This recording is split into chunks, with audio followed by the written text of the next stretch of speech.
Assalamualaikum warahmatullahi wabarakatuh. Pada channel Kidimi kali ini akan membahas tentang Vue CLI plus Laravel.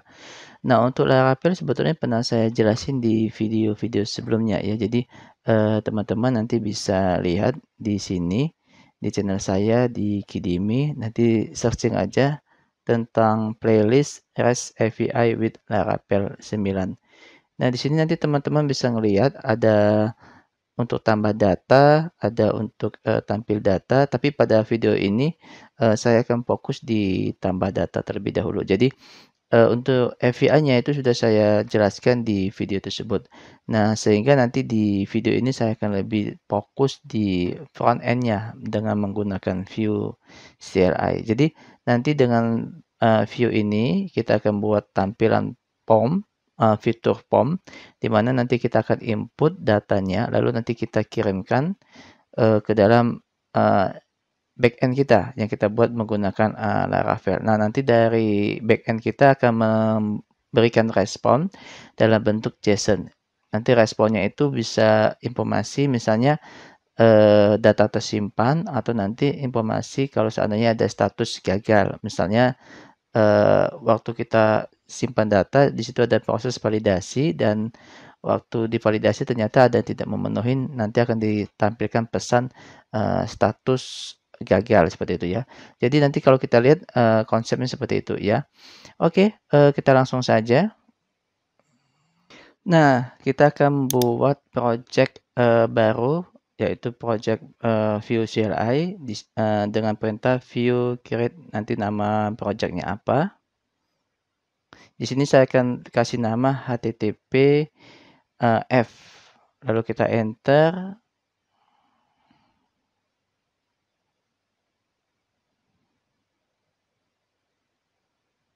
Oke, kita pilih yang default saja ya, teman-teman ya. Oke, ini proses install projectnya. Kita tunggu ya.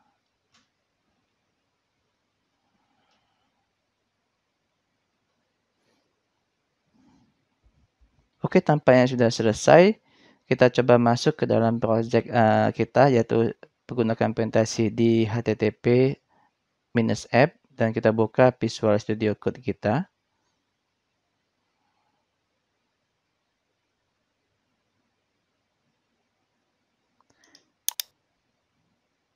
Oke, di sini saya akan hapus komponen Hello World. Nanti kita akan buat sendiri. Caranya cukup klik kanan aja, pilih delete. Dan pada bagian app kita hapus juga isinya. Nanti kita akan buat sendiri juga di sini. Oke, template dan kita isi dengan div untuk sementara.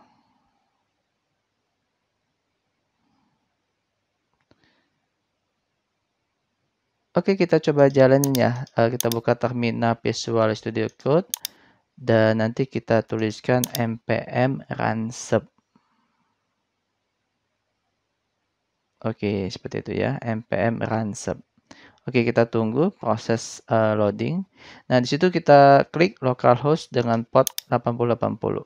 Oke, di sini masih kosong ya teman-teman karena tadi kita hapus semua ya. Oke, sekarang kita coba. Nah, ini bagian backend-nya atau bagian REST API-nya dengan Laravel. Saya jalankan juga ya, PHP Artisan Sub ya. Oke, sudah jalan dengan port yang berbeda yaitu port 8000 di sini. Nah, ini sebetulnya sudah saya jelasin tadi ya. Ini untuk simpan data, langsung simpan data.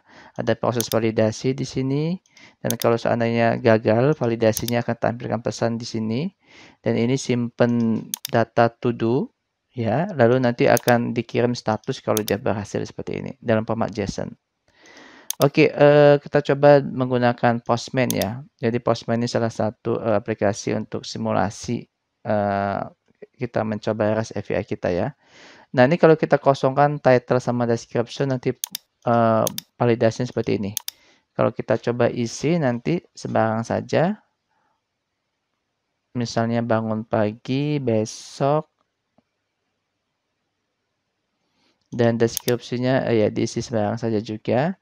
Ada kuliah, misalnya mata kuliah pemrograman.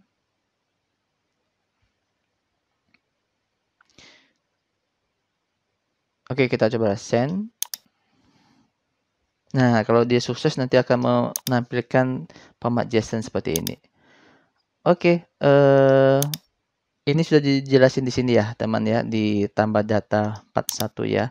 Dan kalau kita lihat di Todo's pada database kita di MySQL nanti akan muncul data yang kita tambahkan tadi. Nah, ini ya, bangun pagi besok ada kuliah mata kuliah pemrograman. Oke, kita kembali ke view CLI kita dan saya akan menggunakan Tailwind ya untuk desainnya ya. Jadi framework Tailwind ya. Ini juga pernah saya jelaskan di view CLI ya. Dan di sini saya akan menggunakan Tailwind CDN ya. Jadi nggak perlu saya install. Sebetulnya sudah pernah saya jelasin bagaimana proses install Tailwind di view CLI ya. Oke, itu di index.html tadi. Nah, di sini kita akan coba tambahkan kelas Tailwind ya. Yang pertama kita akan tambahkan kelas container di sini. Lalu kita coba letakkan nanti tengah ya dengan menggunakan MX Auto. Dan di komponen sini saya akan buat untuk menambah to do. Namanya add to do.view ya. Oke, di sini saya tambahkan template. Jadi wajib ya di view CLI itu ada template seperti ini. Lalu di dalamnya kita kasih div. Oke, seperti ini. Dan kita coba kasih pom. Nanti di sinilah kita akan letakkan komponen pom ya. Oke, kita kasih div lagi.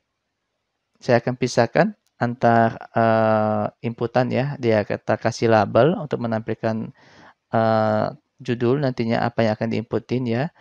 Contohnya di sini saya gunakan title dan untuk input datanya nanti saya gunakan input tipe teks ya. Oke, seperti ini.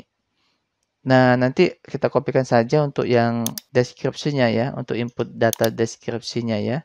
Oke, di sini kita ganti dengan description ya. Oke, sekarang kita coba panggil, tetapi kita harus daftarkan dulu. Kita registerkan dulu di main.js ya. Kalau kita registernya di main.js berarti nanti komponen ini sifatnya global. Bisa diakses di file manapun ya. Tetapi kalau kita aksesnya nanti di salah satu file .view itu nanti sifatnya lokal ya. Di sini saya akan membuat dia sifatnya global. Jadi saya daftarkan dia di main.js. Oke, kita buatkan f sebagai konstanta. Dan sini app.mount seperti ini ya.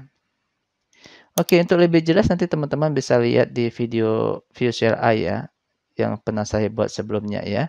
Oke, ini kita tambahkan komponen tadi dengan nama add-to-do ya. Jadi nama itulah yang akan kita gunakan ya.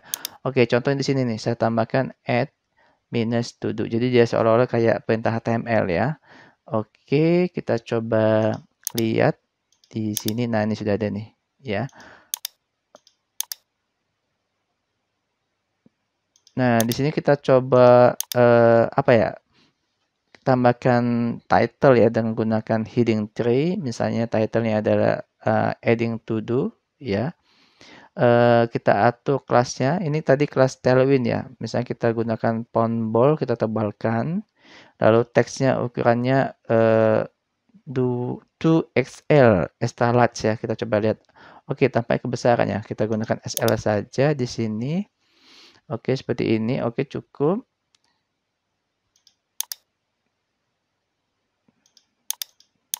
Nah, di sini kita coba kasih margin Y ya, vertikal ya, jarak atas sama jarak bawah ya. Oke, seperti itu ya. Nah, di add to do-nya kita kasih margin juga nih ya. Oke, sorry, di sini nih kita kasih marginnya ya. Di div ini nih. Oh, oke, kita kasih border dulu ya. Kita kasih border dulu. Nah, tuh bisa ada border ya. Oke, sekarang di dalam border itu kita kasih padding jarak dalam ya. Oke. Lalu kita coba buat rounded ya untuk ujungnya ya. Jadi enggak terlalu siku ya. Jadi ada seperti tumpul ya. Lebarnya sepertiga dari screen seperti ini. Oke. Ya. Oke. Ini tampilannya untuk sementara. Jadi kita coba tambahkan lagi di sini kita akan atur jarak komponen pom dengan title-nya ya, yaitu adding to do tadi ya. Oke, di sini sudah ada jarak ya. Oke, kita coba 3 agak tampak jauh. Nah tuh ya, heading to do dengan title sudah jauh jaraknya. Nah, di sini saya coba tengahkan tulisannya dengan gunakan text center supaya heading to do tengah. Oke. Oke, kalau kita lihat di sini sudah ada inputnya, tapi nggak kelihatan ya. Kita coba buat inputannya itu ke bawah dan gunakan blok seperti ini ya. Sehingga nanti komponen selanjutnya akan ke bawah tuh, karena blok ini ngambil satu baris seperti itu ya. Oke, jadi kita lihat nih, inputannya sudah ke bawah. Tapi kita coba munculkan dengan menggunakan kelas yang ada di di Tailwind ya, border yang pertama. Oke, saya tampilkan full di sini ya, sesuai dengan kontennya, kontainernya. Oke, sudah full. Oke, kita kasih jarak padding horizontal dan padding vertikal ya, seperti itu ya. Dan kita coba rounditin ujung-ujungnya. Oke, supaya nggak tajam ya, jadi tumpul seperti itu. Oke, nah seperti itu nih. Ya, sama sih untuk yang di bawah juga nanti seperti itu ya. Nah, ini kita atur jarak ya antar komponen yang ada ya. Jadi margin bottomnya kita kasih jarak 2 ya. Oke, seperti ini. Jadi dia akan ada jarak. Nah, seperti itu ya. Oke. Nah, ini saya kopikan saja untuk kelasnya karena kita perlakukan sama di bawah ini ya untuk deskripsi ya. Oke. Nah, jadi seperti ini nih.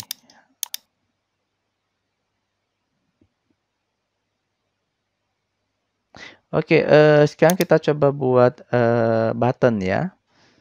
Button kita kasih tulisan simpan. Oke, kita coba kasih kelas juga. Pertama saya akan kasih backgroundnya berwarna biru 900 ya nilainya ya. Ini juga kelas Tailwind ya. Dan tulisannya itu abu-abu ya 100 ya. Oke, seperti ini. Oke, kita kasih padding ya. X-nya 3, horizontal, vertikal PY 1. Jadi ada jarak tuh di dalamnya. Lalu kita rounditin juga ujung-ujungnya biar nggak tajam ya. Oke, jadi dia tumpul seperti itu. Nah, itu dia melakukan reload ya ketika kita tekan tombol simpan ya. Oke, supaya kita tekan tombol simpan, dia tidak melakukan reload. Di formnya ini kita kasih add submit, nanti kita kasih dot prevent ya. Ini nama metodenya yang akan kita panggil ketika kita klik tombol simpan tadi. Nama metodenya adalah submit data, kita tambah dot prevent supaya nanti dia tidak melakukan reload seperti itu ya. Oke, ini kita kopikan saja. Kita akan buat nama metode di sini. Kita tambahkan dulu script ya. Oke. Methods. Nah, nanti kita kopikan nama metode yang tadi yaitu submit data tadi ya. Oke, di sini nih.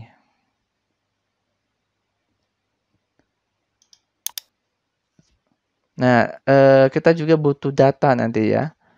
Oke, kita siapkan di sini. Kita tambahkan return. Nah, disinilah nanti data akan diinisial ya. Pertama itu untuk input title-nya. Jadi kita kasih namanya enter title ya. Oke, enter title. Ini untuk menerima inputan title ya. Lalu nanti enter description. Ini nanti untuk menerima inputan description ya dari input text tadi ya. Oke, kita inisialkan kosong semua di sini. Nah, di sini nanti kita coba pakai perintah patch ya, dan kita butuh URL-nya. Nah, untuk URL ini kita ambil aja di Postman tadi nih. Nah, ini ya. Ini sudah saya jelasin di video tentang SFAI ya. Oke, kita pastikan di sini. Dan di sini kita buat metodenya itu post ya. Jadi untuk simpan data itu kita gunakan metode post. Dan di sini nanti kita tambahkan headers, yaitu kita ketikkan content type application JSON seperti itu ya. Content type, oke. Nilainya nanti application JSON. Oke, seperti ini. Nah, nanti ada body. Body inilah yang akan dikirim nantinya ke backend server kita ya. Oke, kita convert dari JSON, format JSON ke dalam bentuk string ya. Oke, seperti ini. Jadi dia ada title di sini. Nah, title ini harus sama dengan yang di tabelnya ya. Jadi di sini kan kita lihat pada structure-nya itu nanti ada title sama description ya. Nah, ini harus sama penulisannya di sini ya. Nah, di sini nih title. Oke, this enter title yang kita buat tadi pada blok data ya. Oke, seperti ini. Dan description ya pada table tadi ya. Ini juga sama pada table tadi. Fill table ya, titik 2 nanti di sini this dot enter description ya pada blok tadi ya. Oke. Nah, nanti setelah proses request kita akan terima respon. Nah, di sini nih. Responnya akan kita terima tadi ya. Jadi masih ingat kan tentang gambar tadi ada request, ada respon ya. Kita convert responnya menjadi format JSON. Oke. Lalu nanti di sini kita akan tangkap format respon dalam format JSON tadi sudah kita convert ya. Kita letakkan ke dalam variabel di sini nih kita definisikan dulu variabelnya namanya bisa apa saja. Di sini saya buat result ya. Dan perlu kita ingat nanti di dalam result itu ada kita sesuaikan dengan yang akan dikirim ya. Kalau pada contoh ini kan kita akan kirim status sama message ya. Bisa dilihat nih. Kalau dia gagal, validasi ada statusnya false, message-nya nanti kegagalannya. Kalau dia juga sukses ada statusnya juga, message-nya apa. Jadi result tersebut nanti ada key value di dalamnya yaitu status sama message ya. Status ini kita buat default nilainya adalah false di sini untuk sementara ya. Nanti message-nya kita buat kosong ya. Nah, seperti ini. Oke. Sekarang kita coba ke bawah tadi ya. Nah, ini kita letakkan hasil responnya itu ke dalam variable result kita. Nah, seperti ini ya. Oke. Nah, sekarang kita akan coba tampilkan di sini nih. Kalau dia sukses nanti akan tampil pesan yang dikirimkan message tadi ya, pada Laravel tadi ya. Oke, jadi di sini kita cetakkan aja result.message ya. Jadi pesannya itu ada di variable message ya. Pada Laravel tadi ya, ada status, ada message ya. Nah, di sini kalau dia sukses nanti statusnya itu true ya. Jadi dengan kata lain, div ini akan ditampilkan kalau statusnya itu true ya. Tetapi kalau dia false tidak akan ditampilkan. Kita gunakan if ya. Oke, seperti ini.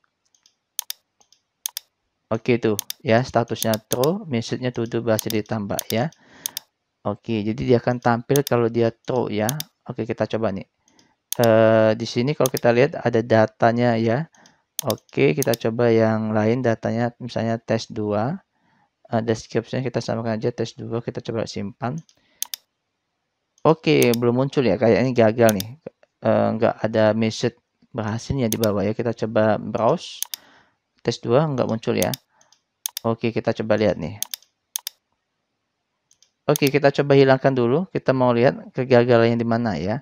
PIP itu ya. Oke, kita coba lagi title-nya test 2, description-nya itu test 2. Kita simpan. Oke, ternyata kosong nih title sama description-nya. Padahal sudah saya isi ya. Kok masih kosong ya? Kita coba lihat ya kenapa ya. Oh, oke. Di sini saya lupa menambahkan p-model ya. Jadi saya lupa menghubungkan blok data tadi ya, yang ini ya dengan komponen POM-nya. Nah, di sini ya. Ini oke untuk title. Di sini juga kita buatkan p-model ya. Nanti enter description. Dengan cara inilah kita bisa menghubungkan blok data dengan komponen POM ya, seperti itu ya. Jadi apapun dimasukkan di komponen POM nanti akan diterima oleh variable datanya. Oke, kita coba lagi ya. Ini kita coba tambahkan lagi ya tadi ya. PIP result status, result.status ya. Yang nanti nilainya true akan menampilkan pesan reset message tadi ya. Oke, kita coba tes 2 kita coba simpan. Oke, sudah muncul. Berarti sudah bisa kirim data ya. Kita coba lihat. Nah, ini tes 2 ya. Tes 2 oke. Nah, sekarang saya akan coba matikan dulu statusnya ini. Saya akan buat desainnya ya, menggunakan Tailwind, framework Tailwind ya. Di sini misal contohnya akan menampilkan pesan to do berhasil disimpan misalnya ya. Oke, kita coba lihat ya. Nah, seperti ini nih, nanti tampilnya tadi ya. Oke, kita coba buat desainnya menggunakan kelas Tailwind ya. Pertama tulisannya akan saya tengahkan seperti ini. Oke, sudah tengah. Ya, seperti ini ya. Lalu kita coba atur jarak margin topnya 2 ya terhadap tombol simpan tadi ya. Oke. Dan saya kasih border nih ya. Nah, tuh kelihatan bordernya ya. Dituduh berhasil disimpan tadi ya. Oke, di sini saya coba tambahkan ya top marginnya 3 jadi agak jauh ya dengan tombol simpan. Oke, saya roundedkan juga sudut-sudutnya supaya nggak tajam alias tumpul. Oke, seperti itu. Dan saya akan kasih warna backgroundnya mungkin BG green 100 warna hijau ya, backgroundnya warna hijau di sini. Nah, ini padding vertikal ya, atas bawah ya, jadi ada jarak tuh antara atas dan bawahnya ya, di dalamnya. Oke, ini saya tebalkan lagi warnanya, saya pekatkan lagi, maksudnya warnanya jadi hijau agak pekat ya. Oke, seperti ini. Nah, ini kita coba ambil perintah view-nya, kita letakkan di sini pip-nya ya. Oke, kita tuliskan di bawah saja seperti ini. Nah, ini message-nya akan ditampilkan tadi ya. Oke, kita kopikan di sini, kita gantikan ya. Nah, seperti ini. Nah, yang di atas bisa kita buang ya. Kita delete. Oke. Sekarang kita coba masukkan lagi. Tadi tes 2 ya. Oke, sekarang kita coba misalnya tes 3. Ini description-nya tes 3. Kita simpan. Oke, to do berhasil ditambah. Kita coba lihat. Nah, itu ada ya. Oke.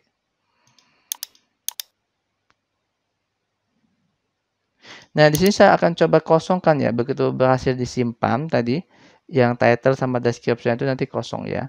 Kita ambil nilai di this result status ya. Kalau dia nilainya true, maka nanti this entered title itu akan saya kosongkan ya, karena ini yang nilai yang diinputin tadi ya untuk title, dan this entered description juga saya kosongkan seperti ini ya.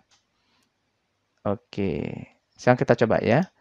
Oke, tes 4. Description-nya tes 4 juga. Kita coba tekan tombol simpan. Oke, tampil message-nya dan kosong sudah ya title sama description-nya ya. Oke, nah ini kalau dia kosong harusnya ada muncul validasi ya. Kita coba ya.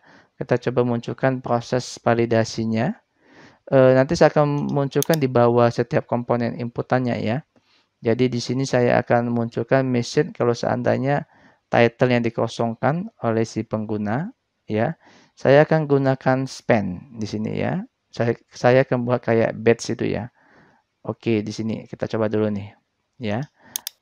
Kita coba desain, kita kasih style dulu di sini. Pertama saya akan kasih warnanya itu adalah warna backgroundnya itu adalah red ya. Oke, dengan 200 nilainya oke seperti ini ya. Kita kasih padding ya supaya tulisannya nggak terlalu mepet ya. Oke, px ya horizontal, py vertikal. Oke, itu sudah ada jarak ya di dalamnya ya. Oke. Nah, kita coba buat rounded ya. Jadi agak tumpul nanti ujung-ujungnya. Oke, seperti itu. Ya, sudah kelihatan ya. Dan kita coba jarak atasnya margin top 1. Oke, kayaknya nggak ada hasilnya ya. Mungkin salah nih, bukan di situ ya. Oke, ini kayaknya bukan di span ya. Kita letakkan itu di div karena span itu kan dibungkus oleh div ya. Oke, nah di sini nih ya. Class margin top kita buat 1. Nah, itu sudah ada jaraknya tuh antar input teks di atasnya ya terhadap batch-nya ya. Oke, kita roundednya agak kita bulatkan ya. Jadi large ya, LG ya. Oke, seperti itu ya. Oke, saya rasa sudah cukup. Nah, sekarang kita coba tampilkan pesannya ya.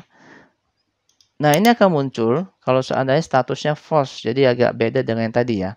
Kalau tadi statusnya true muncul pesan berhasil, disimpan to-do-nya. Nah, kalau ini statusnya false berarti ada kegagalan. Nah, ini akan dimunculkan. Jadi, jika statusnya false, ada tanda serunya itu ya.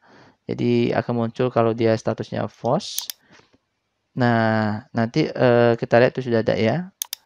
Oke, kita coba nih. Kayak itu muncul ya, walaupun belum kita submit ya. Background merahnya tadi ya.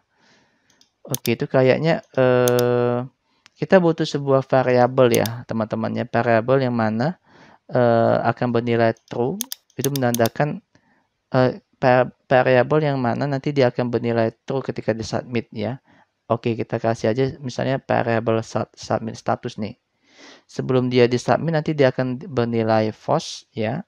Nah, seperti ini ya. Dan ketika dia disubmit nanti dia akan berubah menjadi nilai true ya.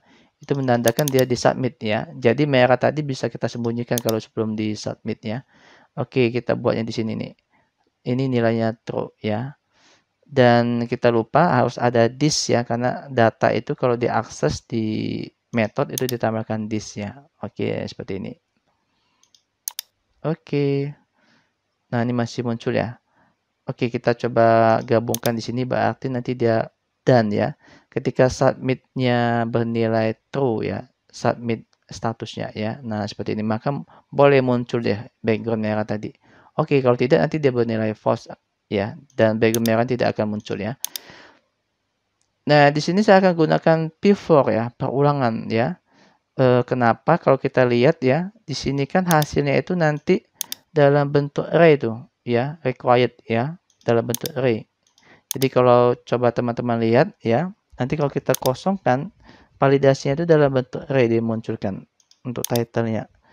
Bisa jadi nanti pesannya banyak ya, bukan hanya required ya. Bisa jadi nanti mungkin title-nya harus unik, minimal panjang berapa, jadi dia dalam bentuk array, banyak yang akan dimunculkan. Maka nanti supaya pesannya itu muncul semua, saya pakai P4 ya. Nah, seperti ini.